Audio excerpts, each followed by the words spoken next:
ஆமே. இந்த வார்த்தையை நீங்க ஏற்கனவே சென்ற நாட்கள் நீங்கள் தியானித்திருப்பீங்கள் நான் விசுவாசிக்கிறேன். மீண்டுமாக இந்த வார்த்தையிலிருந்து நாங்கள் நாங்கள் தேவனுடைய செய்தியை நாங்கள் பார்க்க போறோம். இங்கே பார்க்கும்போது ஆண்டவர் இயேசு பூமியில வாழ்ந்த நாட்களை அநேக வார்த்தைகளை சொல்லி நம்மை தைரியப்படுத்தினார், பலப்படுத்தினார். இந்த யோவான் புத்தகம் 14ஆம் அதிகாரம் விசேஷித்த அநேக வார்த்தைகளை அங்கே ஆண்டவராக இயேசு எங்களோட பேசின வார்த்தைகளாக இருக்கிறது. ஆரம்பத்திலே முதலாவது வசனத்தை பார்க்கும்போது அங்கே ஆண்டவர் சொல்றார், உங்கள் இருதயம் கலங்காதிருப்பதாக தேவனிடத்தில் விசுவாசமாயிருங்கள், என்னிடத்தில் விசுவாசமாயிருங்கள். ஆமென். இங்க பார்க்கும்போது ஆண்டவர் எங்களை பார்த்து சொல்ற வார்த்தை என்ன? உங்கள் இருதயம் கலங்காதிருப்பதாக என்ன செய்யலாம்? தேவனிடத்திலே விசுவாசமாயிருங்கள், என்னிடத்தில் விசுவாசமாயிருங்கள் சொல்லி போட்டு அநேக சொல்லி போட்டு இங்க 14ஆம் வசனத்தை வாசிக்கும் போது அங்கே ஆண்டு சொல்லுகிறாரு, நீங்கள் என் நாமத்தினால் எதை கேட்பீர்களோ குமாரனில் பிதா மகிமைப்படும்படியாக அதை செய்வேன். என் நாமத்தில் நீங்க எதை கேட்டாலும் என்ன செய்வாராம்? அதை நான் செய்வேன். அல்லேலூயா. அவ இங்கே பார்க்கும்போது தேவன் நம்முடைய ஜெபத்துக்கு பதில் கொடுக்க ஆவலாய் இருக்கிறார். அல்லேலூயா. நம்முடைய தகப்பன் எப்படிப்பட்டவர் சொல்லுங்க பாப்போம்? அவர் ஜெபத்தை கேட்கிறவர். ஆமென். எங்களுடைய விண்ணப்பத்துக்கு பதில் கொடுக்கிறவர், எங்கள் தேவைகளை சந்திக்கிறவர், எங்களை ஆசீர்வதிக்கிறவர், எங்களுடைய வாழ்க்கையில நன்மை செய்கிறவர். வேதத்திலே வாசிக்கும் போது அங்கே அப்போஸ்தலர் புத்தகத்தில் வாசிக்கும் போது அங்கே வேதம் சொல்றது, அவர் நன்மை செய்கிறவராய் என்ன செய்தாராம்? சுற்றி திரிந்தார். ஆமென். அவை நம்முடைய ஆண்டோடைய அங்கே கிருபை, நம்முடைய ஆண்டோடைய சுபாவம், நம்முடைய ஆண்டோடைய விருப்பம் எல்லாம் என்ன சொன்னால் தன்னுடைய ஜனங்கள் நன்றாய் இருக்க வேண்டும். ஆமென். அவை எங்கே பார்க்கும்போது ஆண்டவர் சொல்றார், என் நாமத்தினாலே நீங்க எதை கேட்டாலும் அதை நான் செய்வேன். அல்லேலூயா. எத்தனைக்கு சந்தோஷம், விருப்பமா? அல்லேலூயா. ஆண்டவருடைய நாமத்தினாலே நாங்கள் எதை கேட்டாலும் அதை செய்வேன். முதல் வசனத்தில் வாசித்தோம், என் நாமத்தினால் எதை கேட்பீர்களோ குமாரனில் பிதா மகிமைப்படும்படியாக அதை செய்வேன் என்று சொல்லுகிறார். ஆகவே வாக்குத்தத்தம் பண்ணின தேவன் அவர் உண்மை உள்ளவராக இருக்கிறார். ஆமென். செய்வேன் என்று சொன்னவர் மாறுவரா?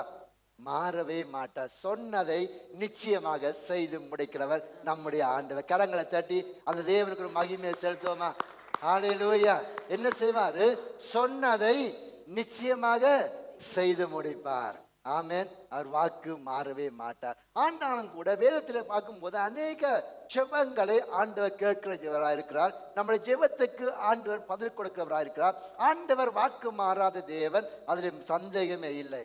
ஆனால் நம்முடைய ஜெபத்துக்கு ஆண்டவர் பதில் கொடுக்க வேண்டும் என்றால் சில நிபந்தனைகளை ஆண்டவர் கொடுக்கிறார். உண்மைதானே? என்ன கொடுக்கிறாரு? சில நிபந்தனைகள், சில கட்டளைகள், சில வார்த்தைகளுக்கு நாங்கள் என்ன செய்ய வேண்டும்? கீழ்ப்படியும் போது எங்களுடைய ஜெபத்துக்கு தேவன் பதில் கொடுக்கிறவராக இருக்கிறார். முதலாவது நம்முடைய ஆண்டவர் நம்முடைய ஜெபத்துக்கு பதில் கொடுக்க வேண்டுமா என்றால் என்ன செய்வதுனா, தேவன் மேலே ஒரு பூரண நம்பிக்கை இருக்க வேண்டும். என்ன வேண்டும்? ஒரு பூரண நம்பிக்கை, ஒரு பூரண விசுவாசம் எங்களுடைய வாழ்க்கையில காணப்பட்டதான் தேவன் நம்முடைய ஜெபத்துக்கு பதில் கொடுப்பார். அல்லேலூயா. நம்முடைய தேவன் அதை செய்ய வல்லவர் சொல்லி உறுதியான ஒரு நம்பிக்கை, அசைக்க முடியாத ஒரு நம்பிக்கை.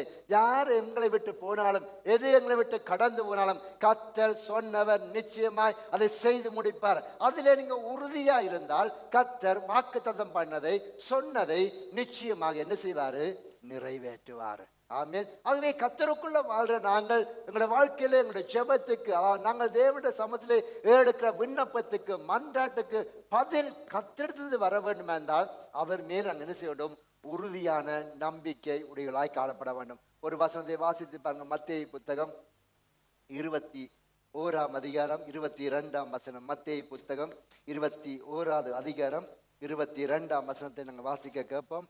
மேலும் நீங்கள் விசுவாசம் உள்ளவர்களாய் ஜெபத்திலே எவைகளை கேட்பீர்களோ அவைகளை எல்லாம் பெறுவீர்கள் என்றார். நீங்க வாசிக்கும் போது இங்க ஆண்டவர் என்ன சொல்றார் சொன்னால், இங்க மத்தேயு புத்தகத்துல வாசிக்க கேட்டோம். மேலும் நீங்கள் விசுவாசம் உள்ளவர்களாய் ஜெபத்திலே எவைகளை கேட்பீர்களோ. ஆமென். நாங்கள் விசுவாசத்தோடு கூட, நம்பிக்கையோடு கூட, எதிர்பார்ப்போடு கூட என் தேவன் இதை செய்ய வல்லவர் சொல்லி நம்பி ஜெபித்தால் அங்கே வேதம் சொல்றது அவைகளை எல்லாம் பெறுவீர்கள், நீங்க பெற்றுக்கொள்வீர்கள். அது உங்களுடைய வாழ்க்கையிலே அப்படியே ஆகும். எப்பொழுது விசுவாசம் உள்ளவர்களாய் ஜெபத்திலே எவைகளை கேட்பீர்கள். ஆண்டவருடைய சமூகத்திலே ஒரு விண்ணப்பத்தை நாங்கள் எடுக்கும் போது கர்த்தர் இதை செய்து முடிப்பார் சொல்லி 100% நம்பணும். அல்லேலூயா. ஏன்னு சொன்னால், நீங்க எடுக்க விண்ணப்பம், எடுக்க ஜெபம், எடுக்க மன்றாட்டு ஒரு மனிதனிடத்துல அல்ல, ஒரு அதிக இடத்துல போய் நீங்க ப்ளீஸ் சொல்ற மாதிரி அல்ல. ஒரு மனுஷனிடத்துல போய் இதை செய்யுங்கன்னு சொல்லி உதவி கேட்கிற மாதிரி அல்ல. சர்வ வல்லம் உள்ள தேவன். ஹல்லேலூயா. நம்முடைய ஆண்டுக்கு என்ன பேர்? எங்களுடைய சேர்ச்சோட பேர் என்ன சொல்லுங்களேன். சில பேர் சொல்லவே மாட்டேன்னு. என்ன பேர்? எல்ஷடாய். கரங்கள் எது சொல்லுவாக்கா? எல்ஷடாய். அது அவருடைய நாமம். அவர் சர்வ வல்லம் உள்ள தேவன். ஹல்லேலூயா. வெளியில வைக்கியா இருக்கு, சிலங்கள கொஞ்சம் தூக்கம் வர்ற மாதிரியும் இருக்கு. உண்மைதானே? நானும் கூட இப்ப ஸ்ரீலங்கா மலேசியாலாம் போய் அங்கேயே 38-40 கிராட். ஆனாலும் கத்த கிருபையா நடத்தி வந்தாரு. ஆனா இங்க நல்ல வைக்க ஆனாலும் கூட கத்தோட கிருபை நம்மோடு கூட இருக்கிறது. இஸ்ரவேல் ஜனங்களை மேக ஸ்தம்பமாய் அக்கினி ஸ்தம்பமாய் நடத்தின தேவன். நீங்க தேவனுடைய வார்த்தையை கேட்கும்போது உங்களுக்குள்ள ஒரு புதிய பலன் கடந்து வரும். தேவ பிரசன்னம் கடந்து வரும். மேலும் விசுவாசம் ஜெபத்திலே எவைகளை கேட்பீர்களோ அவையெல்லாம் என்ன செய்வீர்கள்? பெறுவீர்கள். ஆகவே எங்களுடைய வாழ்க்கையில ஜெபத்துக்கு பதில் கிடைக்க வேண்டும் என்றால் முதலாவது நிபந்தனை என்னன்னு சொன்னால் விசுவாசம். இல்லாத என்னது? விசுவாசம், நம்பிக்கை. கர்த்தர் மேல நீங்க நம்பிக்கை இல்லாவிட்டால், கர்த்தர் மேல விசுவாசம் இல்லாவிட்டால் எவ்வளவு காலம் சென்றாலும் நான் இதிலே உறுதியாய் நிற்பேன். எவ்வளவு காலம் சென்றாலும் நான் கர்த்தருடைய சமூகத்திலே நிலைத்திருப்பேன். எவ்வளவு காலம் சென்றாலும் எந்த சூழ்நிலை வந்தாலும் நான் தேவனை விட்டு போக மாட்டேன். அந்த நம்பிக்கை, அந்த விசுவாசம் உங்களுக்குள்ள இருந்தால் வாக்குத்தத்தம் பண்ணதை கர்த்தர் நிச்சயமாய் நிறைவேற்றுவார். ஹல்லேலூயா. ஆகவே முதலாவது எங்களோட வாழ்க்கையில ஜெபத்துக்கு பதில் கிடைக்கும் தேவ சமூகத்திலே விசுவாசத்துல உறுதியா இருக்கும். ரெண்டாவது நாங்க பார்ப்போம் சொன்னால் அங்கே 1 யோவான் புத்தகம். எங்களுடைய ஜெபம் இப்படிப்பட்டதா இருக்கும்னு சொல்லி பார்க்கிற வழியிலே அங்க 1 யோவான் புத்தகம் அங்கே 5ஆம் அதிகாரம் 14ஆம் வசனத்தை வாசிக்கிற வேளையிலே 1 யோவான் புத்தகம் 5ஆம் அதிகாரம் 14ஆம் வசனத்தை கவனித்து பார்த்தால் தேவனுக்கு சித்தமான ஜெபமாய் காணப்படும். வாசிங்க பார்ப்போம். நாம் எதையாகிலும் அவருடைய சித்தத்தின்படி கேட்டால் அவர் நமக்கு செவி கொடுக்கிறார் என்பதே அவரை பற்றி நாம் கொண்டிருக்கிற தைரியம். இங்கே வாசிக்கும் போது இங்க என்ன சொல்லப்படுறது? நாம் எதையாகிலும் அவருடைய சித்தத்தின்படி கேட்டால். எப்படி கேட்கணுமா? தேவனுடைய சித்தம், தேவனுடைய விருப்பம். எங்களுடைய சித்தம் அல்ல, எங்களுடைய ஞானத்தின் படி அல்ல, எங்களுடைய அறிவின் படி அல்ல. ஆண்டவரே இந்த காரியம் உமக்கு சித்தமா, இந்த காட்சியை செய்வது உமக்கு சித்தமா, அவருக்கு ஏற்ற அவருக்கு விருப்பமானபடி ஜெபத்தை நாங்கள் எடுத்தால் அங்கே வேதம் சொல்லுது நாம் எதை ஆகிலும் அவருடைய சித்தத்தின்படி கேட்டால் அவர் நமக்கு செவி கொடுக்கிறார் என்பதை அவரை பற்றி நாம் கொண்டிருக்கிற தைரியம். நாங்கள் ஒரு விண்ணப்பத்தை எடுக்கும்போது இந்த காரியம் தேவனுக்கு உகந்ததா இருக்கிறதா? நாங்கள் தேவனுடைய பிள்ளைகளாக இருக்கிறோம். இந்த உலகத்தில் வாழ்ற நாங்கள் எங்களோட வாழ்க்கை முழுவதும் எப்படிப்பட்டதாக காணப்படும் சொன்னால் தேவனுக்கு பிரியமான ஒரு வாழ்க்கையை வாழ வேண்டாம். ஹல்லேலூயா. எங்களுடைய விருப்பம் அல்ல, எங்களுடைய சித்தம் அல்ல, அவருடைய சித்தம், அவருடைய விருப்பம். நாங்கள் வாழ போற காலம் கொஞ்ச காலம் தான் அந்த பூமியில வாழ போறோம். இந்த உலகத்துல நாங்கள் நிரந்தரமானவ அல்ல. ஒரு நாள் நம்முடைய தேவன் வரப்போகிறாரு. அவருடைய சமூகத்தை நாங்கள் எடுத்துக்கொள்ளப்பட போகிறோம். ஆகவே எங்களுடைய வாழ்க்கை எப்படிப்பட்டதா இருக்கிறதுனால் ஆண்டவருடைய சித்தத்துக்கு எங்களை ஒப்புக் கொடுக்க வேண்டும். ஆண்டவருடைய விருப்பத்துக்கு எங்களை ஒப்புக் கொடுக்க வேண்டும். இந்த உலகத்திலே நாங்கள் சந்தோஷமா இருக்க வேண்டும், தேவைகள் சந்திக்கப்பட வேண்டும், சுகமா இருக்க வேண்டும். எல்லா காரியம் உண்மைதான். அதை விட மேலாக எங்களுடைய எதிர்பார்ப்பு என்னன்னு சொன்னால் அவருடைய வருகையின் நாளிலே அவருடைய சமுதிரை காணப்பட வேண்டும். ஆமென். அப்படி நாங்கள் காணப்பட வேண்டும் என்றால் எங்களுடைய வாழ்க்கை எப்படிப்பட்டதா இருக்க என்றால் அவருடைய சித்தப்படி நாங்கள் வாழ வேண்டும். ஆமென். அவர் எதை சொல்கிறாரோ அதற்கு நாங்கள் கீழ்ப்படைந்து அவருடைய சித்தப்படி வாழும் போது எங்களுடைய ஜெபத்துக்கு என்ன வரும்? பதிலை கர்த்தர் கொடுக்கிறவராக இருக்கிறார். நாங்கள் அவருக்கு உண்மையாய் வாழ்ந்து பரிசுத்தமான வாழ்க்கை வாழ்ந்து உண்மையான வாழ்க்கை வாழ்ந்து அவருடைய சித்தப்படி வாழும் போது நாங்கள் ஜெபிக்கிற வேளையில் எங்களுக்கு என்ன வருது? ஒரு சமாதானம், ஒரு பலன், ஒரு நம்பிக்கை. கர்த்தர் என் ஜெபத்தை கேட்டு விட்டார், கர்த்தர் என் மன்றாட்டத்தை கேட்டு விட்டார், கர்த்தர் என் வேதனையை நீக்கி போடுவார், அவருடைய வாழ்க்கையை செழிப்பாய் மாற்றான்னு சொல்லி என்ன வரும்? ஒரு நம்பிக்கை, ஒரு எதிர்பார்ப்பு. எதிர்பார்ப்பு என்ன வரும்? அங்கே கடந்து வரும். காரணம் என்ன? தேவன் நம்முடைய ஜெபத்தை கேட்கிறவராக இருக்கிறார். அவங்களோட வாழ்க்கையில தேவன் ஜெபத்தை கேட்க வேண்டுமா என்றால் முதலாவது நாங்கள் என்ன செய்யணும்? விசுவாசம் உள்ளவர்களாய் ஜெபிக்க வேண்டும். ரெண்டாவது தேவ சித்தப்படி நாங்கள் ஜெபிக்க வேண்டும். ஆமென். தாவீது ஜெபிக்கும் போது எப்படி ஜெபிக்காதனால் தாவீது சொல்லுகிறார், நெருக்கத்தில் இருந்து கர்த்தரை நோக்கி என்ன செய்தாராம்? கூப்பிட்டேன், அவரிடமாய் சாய்ந்து என் கூப்பிடுதலை கேட்டார். இந்த நாட்கள்ல தேவனுடைய பிள்ளைய நாங்கள் ஆண்டவருடைய சித்தப்படி வாழ எங்களை ஒப்புக் கொடுக்க வேண்டும். ஆண்டவராகிய இயேசு பூமியில வாழ்ந்த நாட்களை எப்படி அவர் வாழ்ந்தார் சொன்னால் தேவ சித்தத்தை செய்கிறவராய் வாழ்ந்தார். ஆமென். அவர் தேவகுமாரனா இருந்தார். அவர் தேவனா குமாரனா இருந்தும் இந்த பூமியில பிறந்த எப்படியா பிறந்தார்? மனுஷராகவே இந்த பூமியில பிறந்தார். மனுஷராக பிறந்தது மாத்திரமல்ல, அவருடைய வாழ்க்கை முழுவதும் எப்படிப்பட்டதாய் காணப்படுத்தினால் ஆண்டோடைய சித்தம் செய்வது அவருடைய போஜனமாய் காணப்பட்டது. அல்லேலூயா. எது அவருடைய போஜனம்? ஆண்டோட சித்தத்தை செய்யணும், ஆண்டோட விருப்பத்தை செய்யணும், ஆண்டோட நாமத்தை மகிமைப்படுத்தணும். அதற்காகவே இந்த பூமிக்கு கடந்து வந்தார். அதற்காகவே தன்னை இந்த பூமியில அங்கே மனிதனாக பிறந்து தேவ சித்தம் செய்யும்படியாக கடந்து வந்தார். இன்றைக்கு தேவனுடைய பிள்ளையை நாங்கள் எங்களோட வாழ்க்கையிலே கர்த்தர் ஜெபத்தை கேட்க வேண்டுமா இருந்தால் என்ன செய்யணும்? அவரை நம்பணும். எங்களோட வாழ்க்கையில் ஒரு அற்புதம், எங்களோட வாழ்க்கையில் ஒரு அதிசயம், எங்களோட வாழ்க்கையில் ஒரு விடுதலை, எங்களோட வாழ்க்கையில் ஒரு சந்தோஷம் என்ன செய்ய வேண்டும்? முடிவு பரியந்தம் அவரை விசுவாசிக்க வேண்டும். முடிவு பரியந்தம் அவரில் நிலைத்திருக்க வேண்டும். எந்த சூழ்நிலையிலும் எப்படிப்பட்ட எதிர்ப்பு வரலாம், எப்படிப்பட்ட சூறாவளிகள் அடிக்கலாம், எப்படிப்பட்ட காத்து வரலாம், நான் தேவனை விட்டு வழி விலகி போக மாட்டேன். அந்த உறுதியை தேவன் இன்று எங்களிடத்திலே, என்னிடத்திலே, உங்களிடத்திலே எதிர்பார்க்கிறார். அல்லேலூயா. அது மாத்திரமல்ல, இரண்டாவது பார்த்தோம், எதையாலும் அவர் சித்தத்தின்படி கேட்கிற வேளையிலே அவர் நமக்கு செவிடுக்கிறார் என்பதை நாம் அவரை பற்றி கொண்டிருக்கிற தைரியம். இன்னும் நாள் நாங்கள் பார்க்க போற காரியம் என்ன சொன்னால், அங்கே ஏற்கனவே நாங்கள் வாசித்தோம், அங்கே டெய்லியுமே நாங்கள் வாசித்தீர்கள். அங்கே என்ன நடக்குது சொன்னால், இந்த வசனத்தை வாசிங்க. யாத்திராம் புத்தகம், யாத்திராம் புத்தகத்தில் வாசிக்க கேட்டோம். யாத்திராம் புத்தகத்தில் வாசிக்கிற வழியில 20ஆம் அதிகாரம் 24ஆம் வசனத்திலே அங்கே ஆண்டோட சமூகத்தில் வந்து என்ன செய்வதனால் பலி கொடுக்க வேண்டும். அங்கே 20ஆம் அதிகாரம் 24ஆம் வசனம், மண்ணினாலே பலிபீடத்தை எனக்கு உண்டாக்கி அதின் மேல் உன் ஆடுகளையும் உன் மாடுகளையும் சர்வாங்க தகன பலியாகவும் சமாதான பலியாகவும் செலுத்துவாயாக. நான் என் நாமத்தை பிரஸ்தாபப்படுத்தும் எந்த ஸ்தானத்திலும் உன்னிடத்தில் வந்து உன்னை ஆசீர்வதிப்பேன். அல்லேலூயா. இங்கே வாசிக்கும் போது இங்கே என்ன சொல்லப்படுதுனால், ஆண்டவர் சொல்றீங்க இந்த யாத்திராம் புத்தகம் 20ஆம் அதிகாரத்தில் வாசிக்கிற வழியிலே ஆரம்பத்திலே ஆண்டு என்ன செய்தால் கட்டளைகளை கொடுக்கிறார். என்ன கொடுக்கிறாரு? கட்டளைகள். ஜனங்கள் எப்படியாக வாழ வேண்டும். எகிப்திலே ஜனங்கள் அடிமைகளாக காணப்பட்டார்கள். அடிமையாக காணப்பட்ட ஜனங்களை கர்த்தர் விடுதலையாக்கி நீங்க எப்படி வாழ வேண்டும் என்பதை குறித்து இந்த யாத்திராம் புத்தகம் 20ஆம் அதிகாரத்தில் சொல்லி போட்டு இங்க கடைசி பாதியை வாசிக்கிறவளை என்ன சொல்றதுனால், மண்ணினாலே பலிபீடத்தை எனக்கு உண்டாக்கி அதன் மேல் உன் ஆடுகளையும் மாடுகளையும் சர்வாங்க தகன பலியாகவும் சமாதான பலியாகவும் என்ன செய்யலாம்? செலுத்துவாயாக. நான் என் நாமத்தை பிரஸ்தாபப்படுத்தும் எந்த இடத்திலும் வந்து நான் உங்களை என்ன செய்வேனாம்? ஆசீர்வதிப்பேன். இங்கே பார்க்கும்போது இங்கே என்ன செய்ய என்றால், ஆண்டவன் நம்முடைய ஜெபத்தை கேட்கிறதுக்கு அடுத்த வழி என்னவென்று சொன்னால், தேவனுடைய சமூகத்திலே எங்களை அர்ப்பணித்தார். தேவனுடைய சமூகத்தில் எங்களை ஒப்பு கொடுத்தல், எங்கள் பாவங்கள் கழுவப்பட்டு நாங்கள் பரிசுத்தமாக்கப்பட்டு தேவனுக்கு உகந்த பலியாக எங்களை அர்ப்பணிக்கும் போது தேவர் என்ன செய்கிறாராம்? அவர் வந்து எங்களை ஆசீர்வதிக்கிறவராயிருக்கிறார். அல்லேலூயா. பழைய ஏற்பாட்டில் பார்க்கிற வேளையிலே அங்கே பழைய ஏற்பாட்டில் என்ன செய்யணும்? ஜனங்கள் எல்லாம் என்ன சொன்னால், ஒரு மனிதன் பாவம் செய்தால், ஒரு மனிதன் பிழை செய்தால் அவன் என்ன செய்ய வேண்டும்? மிருகங்களை கொண்டு போய் அங்கே ஆசாரியர் இருப்பார், அங்கே ஊழியக்காரர் இருப்பார், அவடத்துல கொண்டு மிருகத்தை ஒப்புடுக்கும் போது மிருகத்தின் மேலே கரங்களை வைத்து அந்த மிருகத்தை வெட்டி என்ன செய்வார்கள்? ரத்தத்தை தெளிக்கும் போது அவருக்கு என்ன வருகிறது? பாவ மன்னிப்பு வருகிறது. ஆமேன். பழைய ஏற்பாட்டு நாட்களிலே பலிகளை செலுத்தி அவங்க பாவ மன்னிப்பை பெற்றுக் கொண்டார்கள். அவங்களுடைய பாவம் மன்னிக்கப்பட வேண்டுமா இருந்தால், அக்கிரமம் மன்னிக்கப்பட வேண்டுமா இருந்தால், அவள் ஆசீர்வதிக்கப்பட வேண்டுமா இருந்தால் அவள் என்ன செய்வார்கள்? அங்கே ஆலயத்திலே அங்க ஆடுகள் மாடுகளை கொண்டு போய் என்ன செய்வார்கள்? பலி கொடுப்பார்கள். பலி கொடுக்கிற நிமித்தமாக அவருடைய பாவங்கள் மன்னிக்கப்படும். ஆனா தொடர்ந்து நாங்கள் வாசிக்கும் போது நம்முடைய ஆண்டவராகிய இயேசு கிறிஸ்துவே தன்னை பலியாக ஒப்பு கொடுத்தார். என்ன செய்தாரு?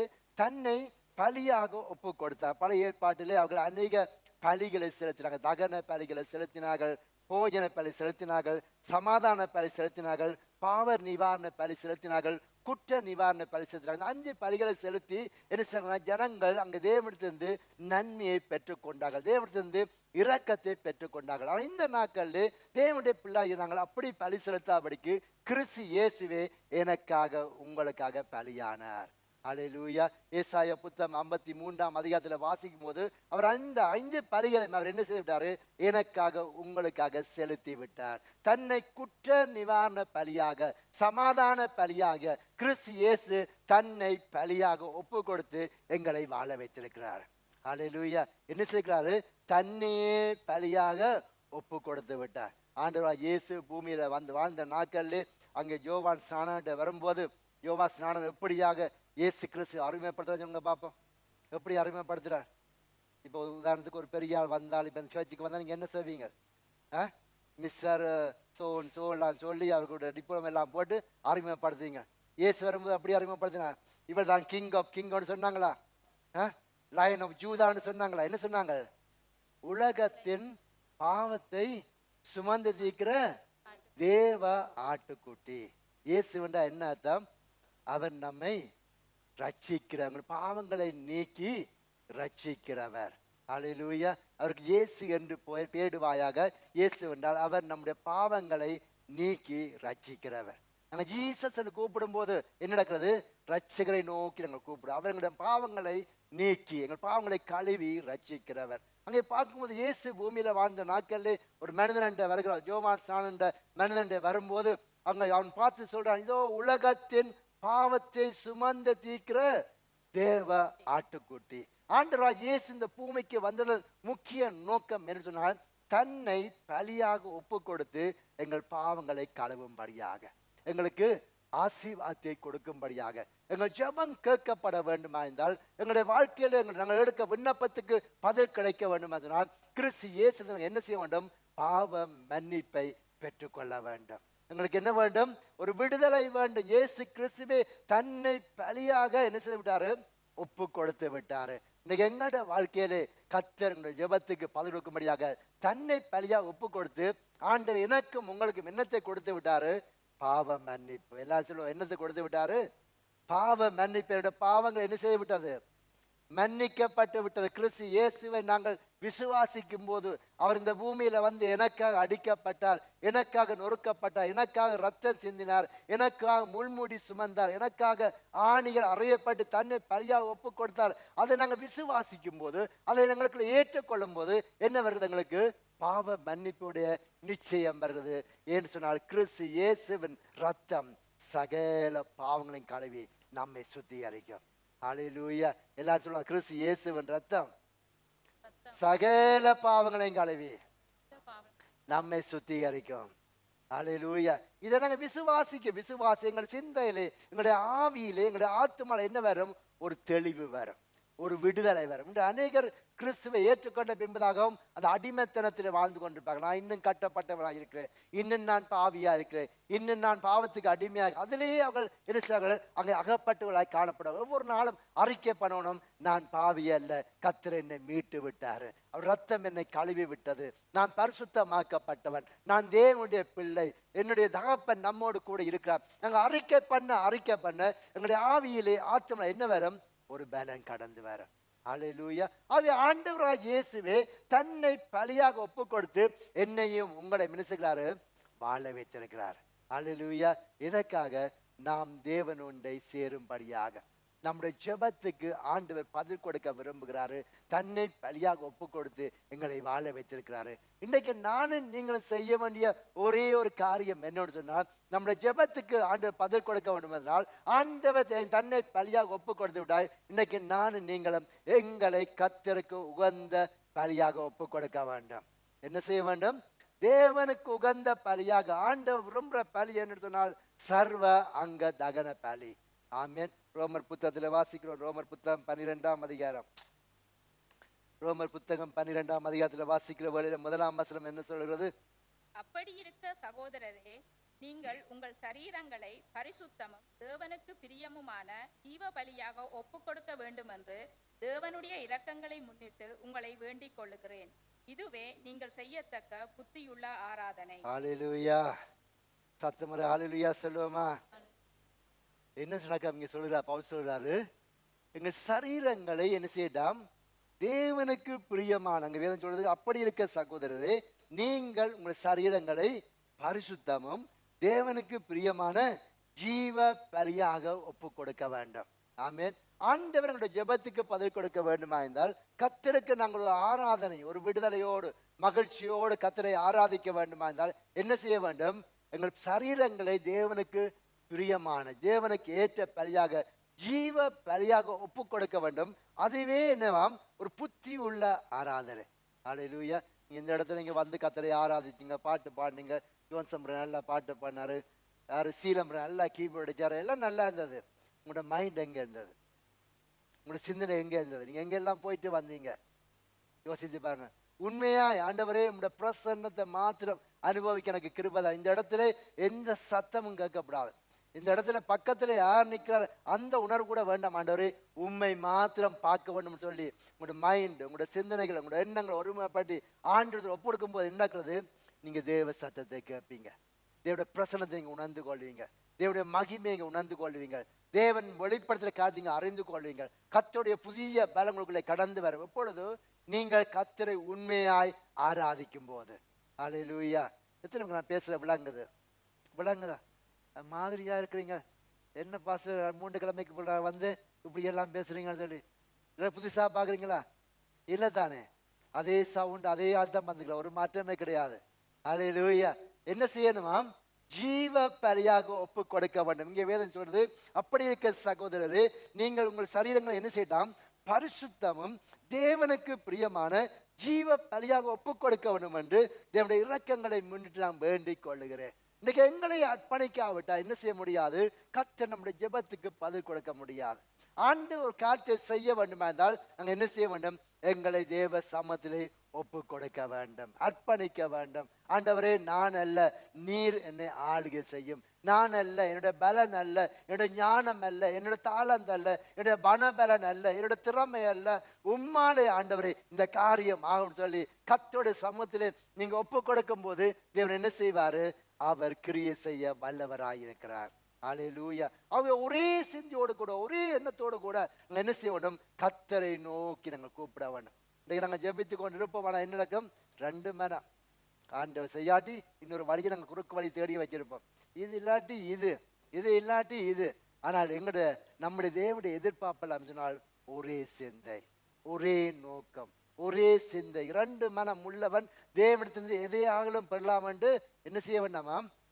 நினைக்கவே வேண்டாம். நீங்க 2 சிந்தையோடு காணப்பட்டால், 2 எண்ணத்தோடு காணப்பட்டால், நீங்க கர்த்தரிடத்திலிருந்து எதையாவது பெற்றுக்கொள்ளலாம் என்று நினைக்கவே வேண்டாம். பிரயோஜனமே இல்லை. ஒரு சம்பவத்தை நாங்கள் தியானித்து நாங்கள் முடிக்க போறோம். 1 ராஜாக்கள் புத்தகம் 18ஆம் அதிகாரத்தில் நாங்கள் போகும்போது அங்கே இஸ்ரவேல் ஜனங்கள் எப்படிப்பட்டவர்களாய் காணப்பட்டதனால் அங்கு 2 நினைவுகள் உள்ளவர்களாய் காணப்பட்டார்கள். கர்த்தர் அந்த நாட்களில் தேவன் தம்முடைய ஜனங்களை விடுதலை ஆக்கி அங்கே கொண்டு வந்தார். அதற்கு பின்பதாக இஸ்ரவேல் ஜனங்கள் எப்படிப்பட்டதாக காணப்பட்டதனால் 2 நினைவுள்ளவர்களாய் காணப்பட்டார்கள். கர்த்தரை பின்பற்ற ஜனங்கள், கர்த்தரை ஆராதித்த ஜனங்கள், கர்த்தருடைய சமூகத்திலே ஆசீர்வாதத்தை பெற்ற ஜனங்கள், அநேக அற்புதங்களை பெற்ற ஜனங்கள்.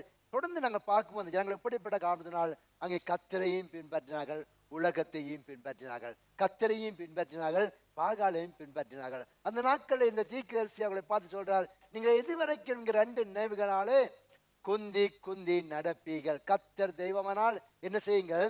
கர்த்தரை பின்பற்றுங்கள். ஆமென். இன்னைக்கு நானும் நீங்கள் யாரை பின்பற்றோம்?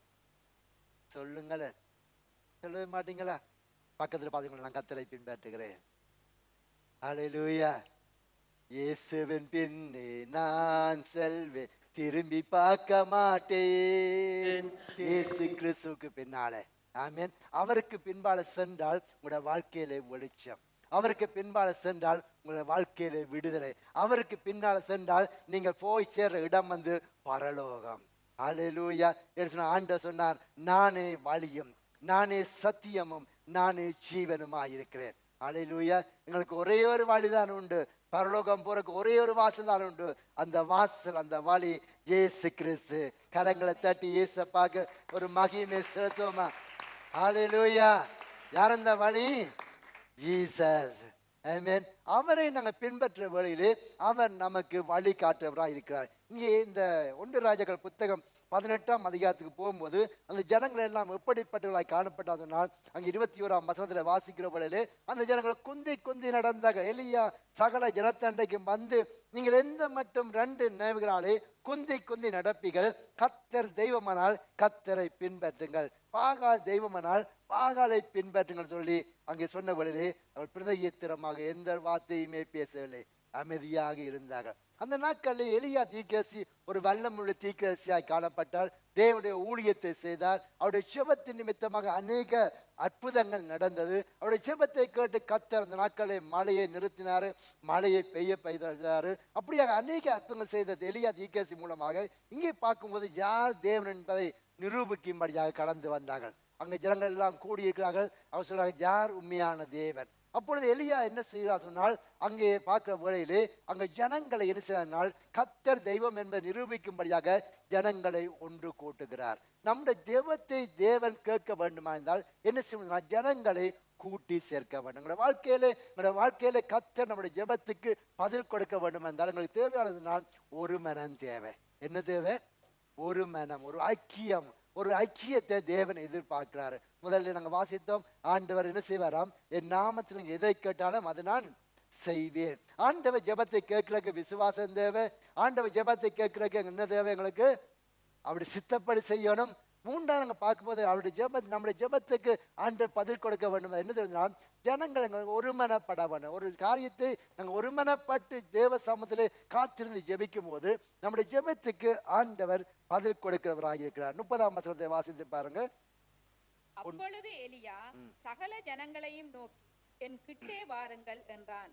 சகல ஜனங்களும் அவன் கிட்டே வந்தபோது தகர்க்கப்பட்ட கர்த்தருடைய பலிபீடத்தை அவன் செப்பனிட்டு, உனக்கு இஸ்ரவேல் என்னும் பேர் இருப்பதாக என்று சொல்லி கர்த்தருடைய வார்த்தையை பெற்ற யாக்கோபுடைய குமாரரால் உண்டான கோத்திரங்களுடைய இலக்கத்தின்படியே 12 கற்களை எடுத்து இங்கே வாசிக்கும் போது, இந்த முதல் பாதியை வாசிக்கும் போது அவன் என்ன செய்கிறான் சொன்னால், கர்த்தரே தேவன் அறிக்கை பண்ணும்படியாக ஜனங்கள் அங்க தேவனை கண்டு கொள்ளும்படியாக அந்த ஜெபத்துக்கு பதில் கொடுக்கும்படியாக முதல்ல என்ன செய்கிறான் சொன்னால் ஜனங்களை அங்கு ஒருமுகப்படுத்துகிறான். அப்பொழுது எலியா சகல ஜனங்களை நோக்கி என் கிட்டே வாருங்கள் என்றார். அல்லேலூயா.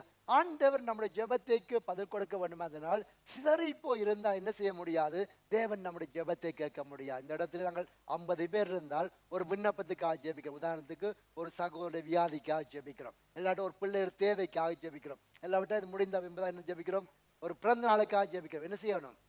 எல்லாரும் கரங்கள் உயர்த்தி, ஆண்டவரே இந்த பிறந்த நாளை கொண்டாடுற பிள்ளைங்க என்ன செய்யறோம், நாங்கள் ஆசீர்வதிக்கிறோம். நீங்க சொல்லி பாருங்க என்ன நடக்கும், அந்த பிள்ளையும் என்ன வருது, கர்த்தருடைய ஆசீர்வாதம் வரும். காரணம் என்ன, நம்முடைய தேவன் பார்க்கிற இந்த சபையார் எல்லாரும் ஒருமனப்பட்டு இந்த பிள்ளைக்காக ஜெபிக்கிறாங்க.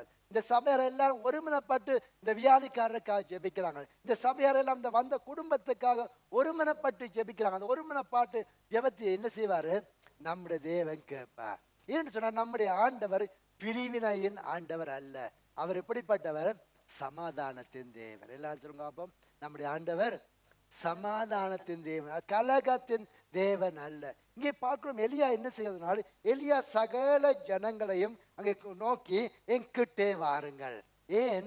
தேவன் நம்முடைய ஜெபத்தை கேட்க வேண்டினால் ஒன்று சேர்ந்த காரியத்தை நடப்பிக்க வேண்டும். அங்கே பார்க்கும்போது ஜனங்களை கூட்டி சேர்த்தான். நம்முடைய ஆண்டோடைய எதிர்பார்ப்பு எல்லாம், நாங்கள் முன்னே நாங்கள் எப்படி இருந்தோம், தூரமாக இருந்தோம், ஆண்டோருக்கு தூரமாக இருந்தோம், கிறிஸ்துவை சேதவர்களாக காணப்பட்டோம், கர்த்தருடைய ராஜ்யத்துக்கு புறம்பானவர்களாக காணப்பட்டோம். ஆனால் இயேசு என்ன செய்தாரு, இந்த பூமிக்கு வந்து என்னையும் பிதாவோடு கூட என்ன செய்தாரு, ஒப்புரவாக்கினாரு.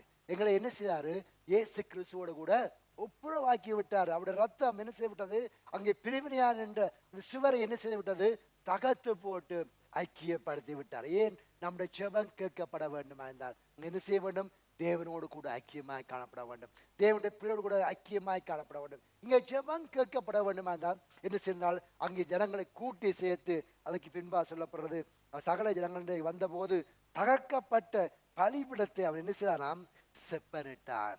ஆமென். எங்களுடைய பலிபீடம் அடுத்த காரியம், உங்களுடைய ஜெபம் கேட்கப்பட வேண்டுமா இருந்தால் எங்களுடைய பலிபீடம் எப்படிப்பட்டதாய் காணப்பட வேண்டும், செப்பனிடப்பட வேண்டும், பழுது பார்க்கப்பட வேண்டும். பலிபீடம் சரியா இருந்தால்தான் தேவன் நம்முடைய ஜெபத்துக்கு பதில் கொடுப்பார். ஆமென். உங்களுடைய ஜெப பலிபீடம் எப்படிப்பட்டதாய் காணப்பட வேண்டும், சரியாய் தேவனுக்கு உகந்ததாய் காணப்பட வேண்டும். உங்களுடைய வாழ்க்கையில மாமிசத்தின் கிரியைகள், ஜென்ம சுபாவங்கள், ஆண்டவர் விரும்பாத காரியங்கள், தேவனை அருவருக்கிற காரியங்கள், தேவனுக்கு விரோதமான பகைகளை வைத்துக்கொண்டு ஆண்டவரே என்ற ஜெபத்தை கேள்வி சொன்னால் கர்த்தர் ஜெபத்துக்கு பதில் கொடுக்க முடியாது.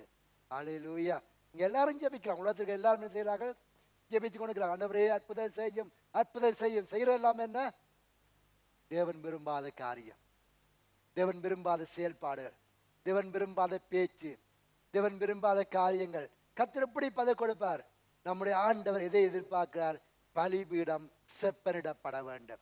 எங்களுடைய சரீரம் தேவனுக்கு உகந்த பலியாக, ஜீவ பலியாக என்ன செய்ய வேண்டும், ஒப்பு கொடுக்க வேண்டும். ஆண்டவருக்கு ஏற்ற பலியாக தேவன் விரும்புகிற ஒரு வாழ்க்கை வாழ வேண்டும்.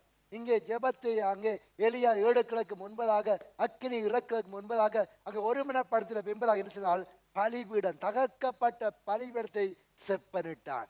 இன்றைக்கு எங்களுடைய பலிபீடம் எப்படிப்பட்டதா இருக்கிறது? எங்களுடைய ஆவிக்குரிய வாழ்க்கை எப்படிப்பட்டதா இருக்கிறது? நாங்கள் ஜெபித்துக் கொண்டிருக்கிறோம். இது வருஷம் 30 வருஷம் ஜெபித்துக் கொண்டிருக்கிறோம். ஜெபத்துக்கு இன்னும் பது கிடக்கவில்லையா? என்னிடத்துல என்ன குறை உண்டு? இன்றைக்கு நாங்கள் பார்க்குற காரியம் இல்லாம என்ன சொல்லுங்க பாப்போம். அவர் எப்படிப்பட்டவர், இவா இப்படிப்பட்டவா, பின்ன இருக்க தம்பி அவர் எப்படிப்பட்டவர், அந்த பாஸ்டர் எப்படிப்பட்டவர், எப்ப பார்க்குறோமா நான் எப்படிப்பட்டவன். ஆண்டோட வசனம் சொல்ல அவனை என்ன செய்யணும்? தன்னை தானே சோதித்து அறிந்து ஆராய்ந்து பார்க்க கடவன். என்ன செய்யணும்? எங்களை நாமே சோதித்து ஆராய்ந்து பார்க்க வேண்டும். என்னிடத்தில் என்ன பிழை இருக்கிறது? இன்றைக்கு நான் என்ன வார்த்தை பேசினான்? இன்றைக்கு நான் யாரை குற்றப்படுத்திக்கிறேன், யாரை வேதனைப்படுத்திக்கிறேன், யாருக்கு விரோதமாய் பேசியிருக்கிறேன், யாருக்கு விரோதமாக கலகம் பண்ணியிருக்கிறேன்? இன்றைக்கு நாங்கள் ஆராய்ந்து பார்க்கும்போது என்ன வருது? நாங்கள் எங்களை பரிசுத்தப்படுத்துகிறோம். அடுத்தது கத்திரத்து ஒத்தாசை வரும். கத்தர் நம்முடைய ஜெபத்தை கேட்பார். இன்னைக்கு எங்களுடைய வாழ்க்கையில கத்தர் அற்புதம் செய்ய முடியாத காரணம் என்ன? பலிபீடம் செப்பனிடப்படவில்லை, தகர்க்கப்பட்டு போயிருக்கிறது, உடைந்து போயிருக்கிறது. கத்தோடு அக்கினி இறங்க முடியாதபடிக்கு, தேவனுடைய அங்கே வழிநடத்தல் பெற்றுக்கொள்ள முடியாதபடிக்கு தகர்க்கப்பட்டு போயிருக்கிறது. எலியா என்ன செய்தால் ஜனங்களை கூட்டு சேர்த்து தகர்க்கப்பட்ட அந்த பலிபீடத்தை என்ன செய்தால் செப்பனிட்டான், ஒழுங்குபடுத்தினான், சீர்படுத்தினான். அடுத்த வசனம் சொல்றது, உனக்கு இஸ்ரவேல் என்னும் பேர் இருப்பதான்னு சொல்லி கர்த்தருடைய வார்த்தையை பெற்ற யாக்கோபுடைய குமாரனுக்கு உண்டான கோத்திரத்து இலக்கத்தின்படியே 12 கற்களை எடுத்து என்ன செய்தால் அந்த கற்களாலே பலிபீடத்தை கட்டினான். என்ற பலிபீடம் தகர்க்கப்பட்டு போயிருக்கிறது, பலிபீடம் சிதறப்பட்டு போயிருக்கிறது. அங்கே அந்த நாட்களில் இஸ்ரவேல் கோத்திரத்தினுடைய 12 கோத்திரமும் சிதறப்பட்டு போயிருந்தது. அவருக்குள்ளே வேற்றுமைகள் காணப்பட்டது, அவருக்குள்ளே போட்டிகள் காணப்பட்டது, அவருக்குள்ளே யுத்தங்கள் காணப்பட்டது. அங்கே என்ன செய்கிறான்? 12 கற்களை எடுத்து அந்த பலிபீடத்தை என்ன செய்தான ஒழுங்குபடுத்தினான். இன்றைக்கு எங்களுடைய ஜெப பலிபீடம் எப்படிப்பட்டதா? ஒழுங்கா இருக்கிறதா? கர்த்தர் விரும்புறதா காணப்படுகிறதா? கர்த்தர் ஏற்றதா காணப்படுகிறதா? உங்கள் ஜெபத்துக்கு பதில் ஆண்டு கொடுக்க வல்லவர். ஆண்டு சொல்ற நாமத்தினாலே சொல்லுங்க பாப்போம். எதை கேட்டாலும் அதை நான் என்ன செய்வேனாம் செய்வேன். அதுல சந்தேகமே இல்லை, அதுல என்ன இல்லை, மாற்று கருத்தை இல்லை. அவர் சொன்னதை செய்வாரு, செய்ய வல்லவர். எதை எதிர்பார்க்கிறாரு? உகந்த காணிக்கையாய் அவருக்கு ஏற்றதாய் காணப்பட வேண்டும். அவருடைய அக்கினி இறங்க வேண்டுமா இருந்தால், அவருடைய ஆசீர்வாதம் வர வேண்டுமா இருந்தால், அவருடைய நன்மை எங்களுடைய வாழ்க்கையில வர வேண்டுமா இருந்தால், உங்க குடும்பத்து மேல உங்களுடைய ஜெபத்துக்கு பதில் கிடைக்க வேண்டுமா இருந்தால் ஒழுங்குபடுத்துங்க. உங்க ஜெப பலிபீடத்தை ஒழுங்குபடுத்துங்க, உங்களுடைய ஜெப வாழ்க்கையை ஒழுங்குபடுத்துங்க. தேவனுக்கு பிரியமில்லாத காரியங்களை கொண்டு அகற்றி போடுங்க. தேவனுடைய வல்லமை இறங்க வேண்டுமா இருந்தால் நாங்கள் எங்களை சீர்படுத்தும் போது கர்த்தர் என்ன செய்வாரு? இறங்கி வருவார். நம்முடைய ஆண்டவர் பாவத்துக்கு துணை போக மாட்டார். சொல்லுங்க பக்கத்துல பார்த்து, நம்முடைய ஆண்டவர் என்ன செய்ய மாட்டாரு? பாவத்துக்கு துணை போக மாட்டார். நீங்க பிள்ளை செய்யும் போது பிரச்சனை இல்லை, நீங்க செய்யுங்க, நான் ஹெல்ப் பண்றேன். செய்யவே மாட்டாரு. ஏன்? அவர் பரிசுத்தர். என்ன செய்ய மாட்டாரு? உதவி பண்ணவே மாட்டார். யார்? பரிசுத்தர். அவர் நீதி உள்ளவர், அவர் நேர்மை உள்ளவர், அவர் சத்தியம் உள்ளவர். அவர் செய்யறது சகலம் எப்படிப்பட்டது? உண்மையும் உத்தமமானது.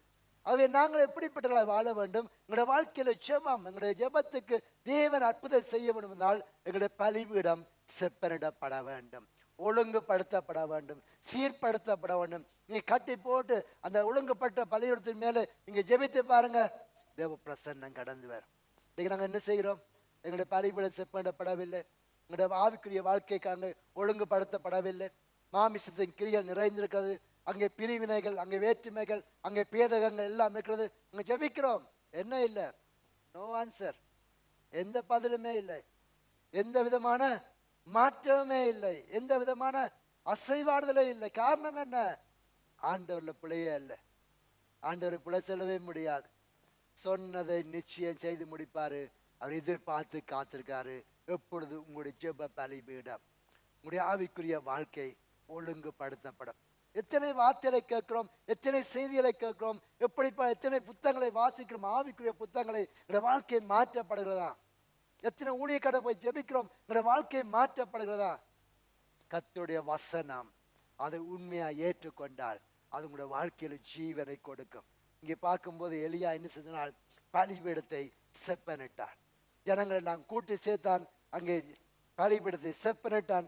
அங்கே இஸ்ரவேலுடைய இலக்கத்தின்படியே 12 கற்களை எடுத்து பலிபீடத்தை கட்டி அதுக்கு பின்பதாக அநேக காரியங்களை செய்து அங்கே என்ன செய்தனால் தேவ சமூகத்தில் விசுவாசத்தோடு ஜெபிக்கிறான். அங்கே வாசிக்கிற வேளையிலே 36ஆம் வசனத்தை பார்ப்போம்னு சொன்னால் வாசிங்க. 36ஆம் வசனம். பலி செலுத்தும் நேரத்திலே தீர்க்கதரிசியாகிய எலியா வந்து ஆபிரகாமுக்கும் ஈசாக்குக்கும் யாக்கோபுக்கும் தேவனாகிய கர்த்தாவே, இஸ்ரவேலிலே நீர் தேவன் என்றும் நான் உம்முடைய ஊழியக்காரன் என்றும் நான் இந்த காரியங்களை எல்லாம் உம்முடைய வார்த்தையின்படி செய்தேன் என்றும் இன்றைக்கு விளங்க பண்ணும். ஹல்லேலூயா. என்ன செய்யறாரு?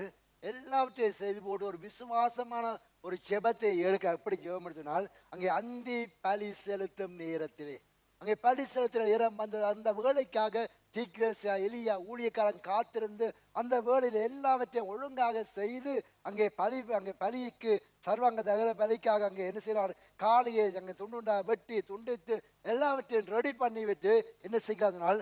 அந்தி பலி செலுத்தும் நேரத்திலே தீர்க்கதரிசியா எலியா வந்து என்ன செய்கிறாராம்? ஆபிரகாமுக்கும் ஈசாக்குக்கும் யாக்கோப்புக்கும் தேவனாகிய கர்த்தாவே, இஸ்ரவேலே நீ தேவன் என்றும் நான் உம்முடைய ஊழியக்காரன் என்றும் இந்த காரியங்கள் எல்லாம் உம்முடைய வார்த்தையின்படி செய்த என்றும் இன்றைக்கு விளங்க பண்ணோம். ஹல்லேலூயா. எவ்வளவு ஒரு தைரியம்! எப்படி செய்தாரு? உம்முடைய வார்த்தையின்படி செய்திருக்கிறார். உம்முடைய வார்த்தையின்படி உம்முடைய நாமத்தை மகிமைப்படுத்த வேண்டும். இஸ்ரவேலே நீ தேவன், அது ஜனங்க என்ன செய்ய வேண்டும்? அறிய வேண்டும். உம்முடைய வார்த்தையின்படி செய்தேன் என்றும் இன்றைக்கு விளங்க பண்ண ஜெபம். ஒரு விசுவாசமான ஜெபம், ஒரு எதிர்பார்ப்பான ஜெபம், கர்த்தருக்கு முன்பாக ஒரு உண்மையான ஜெபம், ஒரு கருத்தான ஜெபம். ஆண்டவர் ஜெபத்தை கேட்கிறாரு. 37ஆம் வசனத்தை வாசிக்கிற வழியிலே கர்த்தாவே, எல்லாமே சேர்ந்து வாசிப்போமா? எல்லாமே சேர்ந்து 37ஆம் வசனம் 1 ராஜாக்கள் 18:37. கர்த்தாவே, நீர் தேவனாகிய கர்த்தர் என்றும் தேவரீர் தங்கள் இருதயத்தை மறுபடியும் திருப்பினீர் என்றும் இந்த ஜனங்கள் அறியும்படிக்கு என்னை கேட்டருளும் என்றான். ஹல்லேலூயா. என்ன சொன்னான்? என்னை கேட்டருளும். கர்த்தாவே, நீ தேவனாகிய கர்த்தர், தேவரீர் தம் இருதயத்தை மறுபடியும் திருப்பினீர் என்று இந்த ஜனங்கள் அறியும்படிக்கு என்ன செய்யும்? என்னை கேட்டருளும். எல்லாம் சொல்லுவோம், என்னை கேட்டருளும், என்னை கேட்டருளும். ஒரு ஜெபம், சிறிய ஜெபம், சுருக்கமான ஜெபம், ஆனா கருத்துள்ள ஜெபம், உண்மையான ஜெபம், கர்த்தருக்கு ஏற்ற ஜெபம், தேவனுடைய வார்த்தையுடைய விசுவாசம் உள்ள ஜெபம், ஒரு நம்பிக்கையான ஜெபம். அவனுக்கு ஒரு உறுதி உண்டு, என் தேவன் ஜெபத்தை கேட்கிறதுக்கு இறங்கி வருவார். ஒரு தைரியம். ஏன்னால் அவன் சித்தப்படி செய்திருக்கிறான், விசுவாசத்தோடு செய்திருக்கிறான், சித்தப்படி செய்திருக்கிறாரு, கர்த்தருடைய வார்த்தையின்படி செய்திருக்கிறாரு. அதுல மாற்றமே இல்லை. சொல்றாரு, நான் இந்த காரியங்கள் எல்லாம் உங்களுடைய வார்த்தையின்படி செய்தேன். எத்தனை நாங்க செய்யறோம்?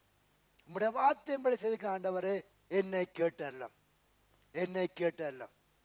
சாதாரணமா வார்த்தை தான், என்னை கேட்டரலாம். ஆனா கர்த்தருடைய பார்வையில அந்த வார்த்தை ஒரு வெளியேற பெற்ற வார்த்தை. என்னுடைய ஊழியக்காரன் தன்னுடைய வார்த்தையின்படி செய்து கேட்கிறான், என்னை கேட்டரலாம். அடுத்த வசனம் சொல்றது, எல்லாமே சேர்ந்து வாசிங்க. அப்போ 38ஆம் வசனம் 1 ராஜாக்கள் 18:38. அப்பொழுது கர்த்தரிடத்திலிருந்து அக்கினி இறங்கி அந்த சர்வாங்க தகன பலிகளையும் விறகுகளையும் கற்களையும் மண்களையும் பட்சித்து வாய்க்காலில் இருந்த தண்ணீரையும் நக்கி போட்டது. அடுத்த வசனம், ஜனங்கள் எல்லாரும் இதை கண்டபோது முகங்குப்புற விழுந்து கர்த்தரே தெய்வம், கர்த்தரே தெய்வம் என்றாங்க. கரங்களை தட்டி ஏசப்பாக்குற மகிமை. ஹல்லேலூயா, ஹல்லேலூயா. தேவன் ஜெபத்தை கேட்பாரா இல்லையா? அவர் இன்று ஜீவிக்கிறார், அவர் இன்றும் ஜீவிக்கிறார். இன்று நம்முடைய ஜெபத்துக்கு பதில் கொடுக்கிறார். ஒரு குழந்தை கூப்பிடும்போது அம்மா அப்பா எப்படி ஓடிப்ப அந்த பிள்ளைக்கு உதவி செய்தாங்களோ, அதே போல நானும் நீங்களும் தேவனுடைய பிள்ளைகள். அவர் எப்பொழுதும் எங்களுடைய ஜெபத்தை கேட்கும்படி ஆவலாக இருக்கிறார். நீதிமான்கள் கூப்பிடும் போது அவரை கேட்டு அவருடைய உபத்திரவத்துக்கு நீங்களாக்கி விடுவிக்கிறவர். நம்முடைய ஜெபத்தை ஏற்றுக்கொள்ளும்படியாக அவர் ஆவலாகியிருக்கிறார். அவர் தன்னை பலியாக ஒப்பு கொடுத்து என்னையும் உங்களையும் தம்முடைய பிள்ளையாக மாற்றும்படியாக தன்னையே பலியாக ஒப்பு கொடுத்து நம்முடைய ஜெபத்தை கேட்கிறதுக்கு அவர் ஆவலுள்ளவராக இருக்கிறார். இங்கே வாசிக்கிறோம், எலியா தம்முடைய சமூகத்தில் வந்து எல்லாவற்றையும் செய்து ஆண்டவரை நோக்கி கேட்டான். என்னை கேட்டல்லும் என்று ஜெபித்த வழியிலே அங்கே வேதத்தில் வாசிக்க கேட்டோம். அப்பொழுது கத்தெடுத்தது அக்கினி இறங்கி அந்த சர்வாங்க தகுந்த பறிக்கிற விறகுகள் அங்கே கற்கள் மண்ணையும் பச்சித்து வாய்க்கான தண்ணீரையும் அங்கே நக்கி போட்டது. அங்கே வேதம் சொல்றது, இதை பார்த்து கொண்ட ஜனங்கள், இதை கண்ட ஜனங்கள் எல்லாரும் என்ன செய்யலாம்? முகங்குப்புற விழுந்து என்ன செய்யார்கள்? கத்தரே தேவன், கத்தரே தேவன் என்றே ஆர்ப்பரிப்போம். என்னோட சேர்ந்து பாட மாட்டீங்களா? நீங்க எல்லாரும் சேர்ந்து கரங்கள் உயர்த்தி. இது காணாது. உடைய நாமத்திலே உடைய பிள்ளைகளை ஆசீர்வதிக்கிறேன். உடைய பிள்ளைகளை இயேசுவின் நாமத்திலே ஆசீர்வதிக்கிறப்பா. ஒரு அற்புதம் செய்வீராக. செழிப்பு உண்டாகட்டும். மனமகிழ்ச்சியால நிரப்புவீராக. மக்கண்டு சாட்சியா வாழ உதவி செய்வீராக. எல்லா கனம், எல்லா துதி, எல்லா மகிமை மக்கே செலுத்துறோம். இயேசு கிறிஸ்துவின் நாமத்திலே தாழ்த்தி ஜெபிக்கிறேன் எங்கள் ஜீவனுள்ள நல்ல பிதாவே.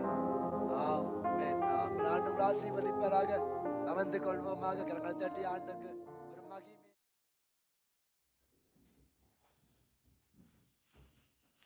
Praise the Lord. ஆண்டவர் இயேசு கிறிஸ்துவின் நாமத்தில் உங்கள் யாவரையும் கூட அன்போடு வாழ்த்துகிறேன். இந்த செய்தியை கேட்ட உங்களை ஒவ்வொருவரையும் கர்த்தர் நிறைவாக ஆசீர்வதிப்பாராக. ஆமென். உங்களுக்காக நான் ப்ரே பண்ணும்படியாக விரும்புகிறேன். நீங்களும் கூட என்னோட இணைந்து ஜீவனுள்ள தேவரை நோக்கி நீங்கள் பார்ப்பீங்க சொன்னால் கர்த்தர் அதிசயம் செய்கிறவராக இருக்கிறார். ஆமென். வேதம் சொல்றது, அவரை நோக்கி பார்த்தோட முகங்கள் பிரகாசம் அடைந்தன, அவர்கள் முகங்கள் விற்கப்படவில்லை. ஆமென். ப்ரே பண்ணுவோமா? நல்ல பிதாவே, உமக்கு நன்றி சொல்கிறோம். இந்த வேளையிலும் கூட என்னோட இணைந்திருக்கிற அன்பு பிள்ளைகளுக்காக உண்மை நோக்கி பார்க்குறோம் அப்பா. ஆண்டவரே, இந்த வேளை இந்த பிள்ளைகள் எந்த சூழ்நிலை காணப்படுகிறார்கள், எப்படிப்பட்ட போராட்டம், பலவீனம், எப்படிப்பட்ட தேவைகளோடு ஆண்டவரை நோக்கி பார்க்கலாம் என்பதை அறிந்த தேவன் நீங்கள் ஏசப்பா. ஆண்டவரே, கர்த்தாவினோடு இணைந்து ஜெபிக்கிற ஒவ்வொரு பிள்ளைகளையும் கர்த்தர் கரம் பிடித்து நடத்துவீராக. ஒவ்வொரு நாளும் உடைய கிருபை உடைய பிள்ளைகள் மேலே பரிபூர்ணமாய் இருப்பதாக. கர்த்தர் தாம் ஒவ்வொரு ஒவ்வொருடைய வாழ்க்கையும் கர்த்தர் நிறைவாய் ஆசீர்வதிங்கப்பா. வேதத்தில் சொல்லப்பட்டது போல நன்மையும் கிருபையும் உடைய பிள்ளைகளை தொடரட்டும் அப்பா. ஒவ்வொரு மேலும் கர்த்தருடைய கிருபை பரிபூர்ணமாக இருக்கட்டும். உடைய வருகைக்கு ஆயத்தப்படுத்துங்க.